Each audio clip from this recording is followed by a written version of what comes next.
अस्सलाम वालेकुम, मैं अयाज बाज़ई। आज आपके साथ डॉक्टर महरंग बलोच की जो एक नई डेवलपमेंट हुई है उनको अदालत में पेश किया गया है उसके हवाले से, और इसके अलावा फाटा जो कबायली इलाका जात है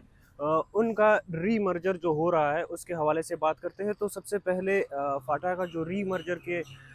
बात हो रही है उसके हवाले से बात करते हैं। इस हाउस में प्राइम मिनिस्टर हाउस की जानिब से एक कमेटी बनाई गई है जिसके कन्वीनियर जो है वो अमीर मुकाम साहब है। उनको ये टास्क दिया गया है कि कबायली इलाका जात जो कबायली डिस्ट्रिक्ट्स है उनके हालात जो है वो बेहतर किए जाए, उनके हालात की जो वहाँ पे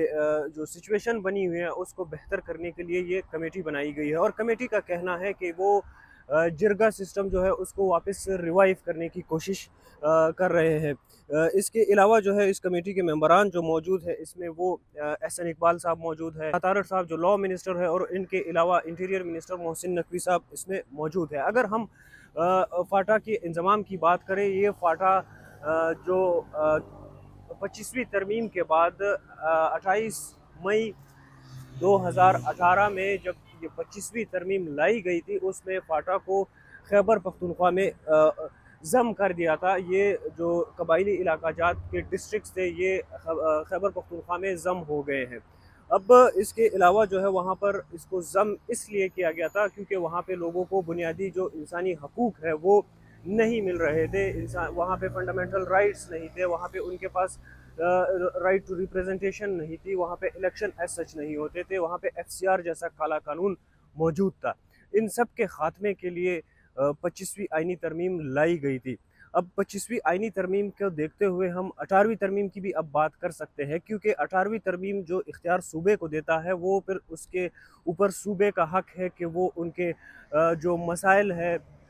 जिस तरीके से इस कमेटी के थ्रू अब वफाक 18वीं तरमीम के ऊपर एक वार करने की कोशिश कर रही है कि सूबे के अंदर जाकर सूबे के वो इलाका जात जो 25वीं आइनी तरमीम के बाद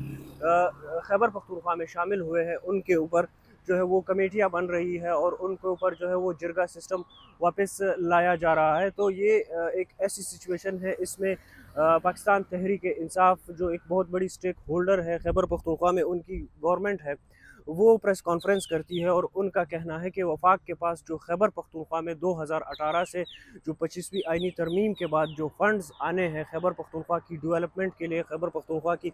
हेल्थ के लिए, तालीम के लिए, इंफ्रास्ट्रक्चर के लिए जो एलोकेशन हुई है वो अभी तक नहीं मिले। इस वक्त वफाक जो है 320 अरब रुपए खैबर पख्तूनख्वा के जो ज़म अजला है फेडरल जो फाटा के एरियाज़ है उनके लिए जो एलोकेशन हुई है वो पैसे अभी तक नहीं दिए। अगर आप फाटा के अवाम की फलाह के लिए, फाटा के अवाम की बहबूद के लिए, इंसाफ के लिए अगर उनके आप ख्वाहिशमंद है उनके लिए अगर आप बात करते हैं तो उनके पैसे दिए जाए, उनको खैबर पख्तूनख्वा की जो हक है पैसों की मद में वो उनको दिया जाए। इसके अलावा जो है वो खैबर पाकिस्तान तहरीक इंसाफ एक और ख़दशे का भी इजहार कर रही है, और ये ख़दशा सिर्फ़ और सिर्फ पाकिस्तान तहरीक इंसाफ का नहीं है, बल्कि ये मुतअद्दिद हलकों से ये बात सामने आ रही है कि गवर्नमेंट जो है, फेडरल गवर्नमेंट अब फाटा का रीमर्जर करके वापस इन इलाकों को फेडरल एडमिनिस्ट्रेटिव एरियाज़ बनाकर यहाँ पे तरमीम पास कर सकती है, जिस तरीके से बलूचिस्तान में वो पास हुई है मिनरल्स एंड माइंस एक्ट की। और इस तरीके से जो है वो फाटा के अंदर जो माइंस मौजूद है वो माइंस निकालने की कोशिश, या मिनरल्स जो वहाँ पे मौजूद है वो मिनरल्स निकालने की कोशिश की जा रही है। लिहाजा इसके लिए फाटा को इतनी अहमियत दी जा रही है। फाटा में जिरगा सिस्टम बनाया जा रहा है। अगर जिरगा सिस्टम की ही बात करें तो ये जो पश्तूनों की एक रिवायत है कि जब कोई मसला होता है तो उसमें जिरगा सिस्टम बैठकर उस मसले का हल निकालता है, लेकिन रियासत की तरफ से, हुकूमत की तरफ से हमेशा इस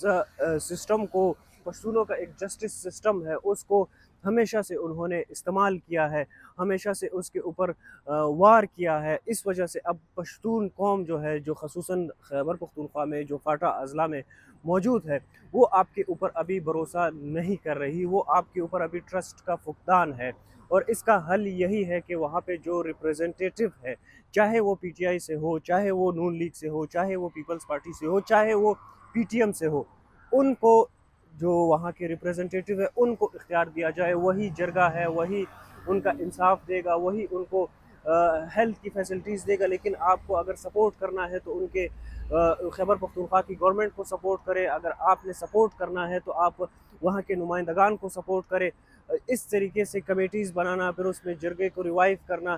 اس سے معاملات حل نہیں ہوں گے، کیونکہ اب وہاں پہ لوگ جو رہ رہے ہیں ان کا آپ کے اوپر ٹرسٹ نہیں ہے، ان کا جرگے کے اوپر ٹرسٹ نہیں ہے. اس وجہ سے وہ آپ کے ساتھ بیٹھنے کو بھی تیار نہیں ہوں گے. اس کے علاوہ جو سچویشن بنی ہے ابھی خاص کر وزیرستان میں، وہاں پہ بہت بڑی تعداد میں لوگ باہر نکل آئے ہیں اور وہاں پہ مختلف اوقات میں کرفیو نافذ کیا جا رہا ہے، اور لوگوں کا خدشہ ہے کہ یہاں پہ ملٹری آپریشن شروع کرنے کی کوشش کی جا رہی ہے. تو اس کو ریزسٹ کرنے کے لیے وہاں پہ بہت بڑی تعداد میں لوگ اپنے گھروں سے باہر نکل کر، اپنے گھروں کو چھوڑ کر احتجاج کے لیے، یکجہتی کے لیے، امن کے لیے باہر نکلے ہوئے ہیں، اور وہاں پہ ملٹری آپریشن کو کسی صورت قبول نہیں کر رہے. تو اس طریقے سے جو ملٹری آپریشنز کے حربے استعمال کرنا، یا جو خدشہ ظاہر کیا جا رہا ہے کہ مائنز اینڈ منرل ایکٹ کے لیے فاٹا کا ری مرجر کیا جا رہا ہے، یہ ساری چیزیں جو ہے یہ دھری کے دھری رہ جائے گی. کیونکہ وہاں پہ لوگوں کا رجحان ہے، جو لوگوں کے ریپریزنٹیٹیو ہے، ان کو آگے آنے نہیں دیا جا رہا. اس کے علاوہ میں آپ کے ساتھ آخری جو ابھی ایک نئی ڈیولپمنٹ ہوئی ہے بلوچستان سے، اس کے حوالے سے اگر بات کروں تو وہ ڈاکٹر ماہرنگ بلوچ کی ہے. ڈاکٹر ماہرنگ بلوچ کو 3 MPO کے تحت گرفتار کیا گیا تھا. ان سمیت بلوچ یکجہتی کمیٹی کے جو دیگر لیڈرز تھے یا سرگردہ کارکنان جو تھے، ان کو گرفتار کیا گیا تھا. آج ان کا اچانک ATC عدالت میں رونما ہونا اور ان کو جو 3 MPO آرڈر ہے وہ ختم کرنا، یہ بھی آج ڈیولپمنٹ ہوئی ہے. تو ان کو ڈاکٹر ماہرنگ بلوچ سمیت جو باقی دیگر بلوچ یکجہتی کمیٹی کے لیڈرز ہیں، ان کو ATC کوئٹہ میں جو ہے وہ پیش کیا گیا ہے. جو ان کے اوپر FIRs تھی، جس میں توڑ پھوڑ، دہشت گردی اور جو دیگر دفعات تھی، ان کے تحت ڈاکٹر ماہرنگ بلوچ سمیت جو دیگر لیڈرز ہے BYC کو، ان کو ATC میں پیش کیا گیا تھا اور ان کو 10 روزہ ڈیمانڈ پر جیل واپس بھیج دیا گیا ہے. اس عدالت میں جو سپریم کورٹ آف پاکستان میں خدشہ اب کچھ آرا یہ بھی آ رہی ہے کہ جو ڈاکٹر ماہرنگ بلوچ کا 3 MPO ہے وہ اس عدالت میں چیلنج ہوا تھا. یعنی سپریم کورٹ آف پاکستان میں یہ ڈاکٹر ماہرنگ بلوچ کا جو 3 MPO ہے اس کا ٹائم ختم ہو گیا ہے اور اس کو ابھی تک ایکسٹینڈ نہیں کیا گیا. یہ بھی ہو سکتا ہے اس پیشی کے نتیجے میں، یا یہ جو ابھی ڈاکٹر ماہرنگ بلوچ اور دیگر جو لیڈرز ہیں ان کو عدالت میں پیش کیا گیا ہے، اس کی وجہ یہ بھی ہو سکتی ہے کہ کیونکہ ڈاکٹر ماہرنگ بلوچ کی جانب سے یہاں پر جو ایک پٹیشن دائر کی گئی تھی کہ ڈاکٹر ماہرنگ بلوچ کا جو 3 MPO ہے اس کو ختم کیا جائے، کیونکہ وہ جو ہے وہ ابھی اللیگلی ان کے پاس حراست میں ہے. تو اس کو اس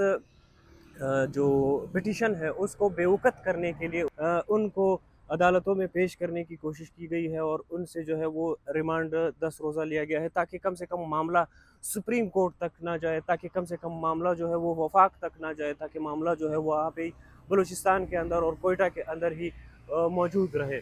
اس کے لیے جو ہے وہ ان کو عدالتوں میں پیش کیا جا رہا ہے، اور اسی کے تحت جو ہے ان کو اب ایک جوڈیشل طریقے سے